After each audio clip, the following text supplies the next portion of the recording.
Escolteu una cosa, els enemics de la llibertat i els enemics de Catalunya i els enemics dels ciutadans de Catalunya no descansen mai. Però mai, Aquests no descansen mai i per tant hi ha gent que està treballant perquè això sigui així. És probable, no és segur, però és molt probable que l'Estat ens vulgui comprar.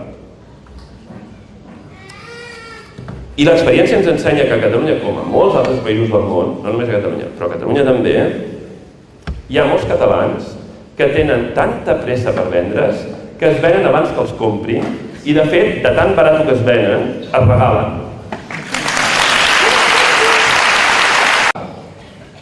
Fan una oferta i llavors sentireu que hi haurà gent que dirà: home, ja ho sabeu, ho recordeu, allò de más vale pájaro en mano que 100 volando, us en recordeu? Home, ara que ens ofereixen això, més val això que res, és que, home, i si llavors... No. Ja ens ho han fet moltes vegades. Tots ho sabeu. No feu veure que no ho sabeu. Si detecteu algú a la vostra família que fa veure que no ho sabeu, assegureu-vos que ho sàpiga. Que notin que els... No?